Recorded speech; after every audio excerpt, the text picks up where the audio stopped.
परमेश्वरः योगतो बदरी बने। वो जीव जीवन मुक्त हो जाता है, जन्म और मृत्यु के बंधन से मुक्त हो जाता है, जो एक भी बार जीवन में इस स्थान पर आकर हमारे केदारेश्वर महादेव जी के दर्शन पूजन कर लेता है। वा तत्र प्रीति युक्तः केदारेशं प्रपूज्य च तत्रत्यं उदकं पीत्वा पुनर्जन्म न विद्यति। जो भी शिव भक्त इस स्थान पे आकर केदारेश्वर महादेव के दर्शन पूजन कर लेता है और उसके पश्चात यहाँ स्थित उदक जल का पान करता है, वो जीव जन्म और मृत्यु के बंधन से सदा के लिए मुक्त हो जाता है। सबसे पहले आप सभी को मेरा प्यार भरा प्रणाम। आप सभी का स्वागत है मेरे YouTube चैनल पे। उम्मीद है सभी अच्छे होंगे, मैं भी एकदम से बढ़िया हूँ। तो आज कोई व्लॉग नहीं होने वाला। बड़े दुख के साथ कहना पड़ रहा है कि श्री केदारनाथ धाम के परम शैव सुमधुर आवाज़ के धनी पूज्य हमारे बड़े भैया श्री मृत्युंजय हिरेमठ जी आज हमारे बीच में नहीं हैं। पूरे उत्तराखंड में शोकचा छाया हुआ है। इतनी मधुर आवाज़ से उन्होंने सबके दिलों में जगह बनाई। विश्वास ही नहीं होता है कि ये सच है। भगवान केदारनाथ से, भगवान मदमेश्वर बाबा से प्रार्थना करती हूँ कि उनको उन श्री चरणों में स्थान दें और पूरे परिवार को इस दुख की घड़ी को सहने की शक्ति दें। पूरे परिवार के दुख को हम कम नहीं कर सकते हैं, खासकर माता पिता के दुख को कोई कम नहीं कर सकता है, लेकिन अपने शब्दों से हम थोड़ा सांत्वना दे सकते हैं, सहारा दे सकते हैं। क्योंकि कहते हैं ना कि यही ज़िंदगी का दस्तूर है, जो दुनिया में आएगा उसे एक ना एक दिन जाना तो पड़ेगा ही।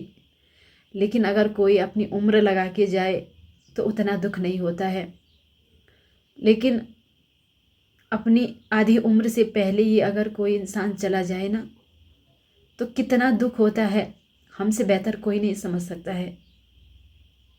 क्योंकि हमने भी इस दुख को झेला है। हमारे माता पिता भी इस पीड़ा से गुजरे, आज भी गुजर रहे हैं, इस पीड़ा में जी रहे हैं। पीड़ा तो अंदर है, दिल में कितना दर्द है किसी को बता नहीं सकते हैं। लेकिन जिनको हम अच्छे से जानते हैं ना, जिनके साथ हमने बचपन बिताया होगा, जिनको हमने अपने सामने से देखा है, उन ऐसा सुनते हैं जब तो विश्वास नहीं होता है। तो उनके साथ भी हमने मदमेश्वर में बचपन बिताया है, उनको जानते हैं। हमारे परिवार, मेरे मायके की फैमिली और उनकी फैमिली ना आपस में इतना गहरा संबंध है कि बहुत पहले से एक दूसरे को जानते हैं। मेरे मम्मी पापा उनको भी मदमेश्वर में जब आते हैं तो अपने बच्चों की तरह मानते हैं। मेरे भैया लोगों ने, हमने उनके साथ इतना खेला कूदा, यहाँ तक कि एक साथ खाना खाया। मेरे भैया लोगों ने तो एक ही थाली में खाना खाया। लेकिन आज वो भी हमारे बीच में नहीं है और वो भी हमारे बीच में नहीं है। तो इसीलिए कहते हैं कि इंसान का कोई भरोसा नहीं होता है, कब चला जाए, क्या हो जाए, कुछ पता नहीं है। जाना तो एक दिन सबको वही है, क्या कर सकते हैं। लेकिन ये है ना कि वो चले गए हैं, लेकिन उनकी यादें हमेशा हमारे साथ रहेंगे। और उनकी जो मधुर वाणी है, उनकी जो मधुर आवाज़ है, वो हमेशा हर इंसान के दिल में ज़िंदा रहेगी। उनकी उस मधुर वाणी से वो हमेशा अमर हैं और हमेशा लोग उन्हें सुनते रहेंगे। भले ही वो शरीर से यहाँ नहीं रहेंगे, लेकिन आत्मा से हमेशा यही रहेंगे। बहुत दुख होता है।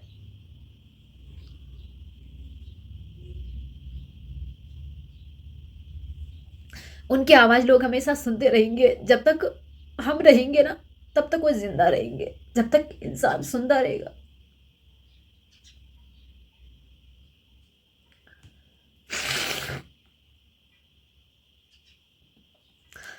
सच में ना, हमने बचपन में उनके साथ टाइम बिताया है। जिस तरह हम अपने भाइयों के साथ रहे हैं, उसी तरह उनके साथ भी हमने टाइम बिताया है।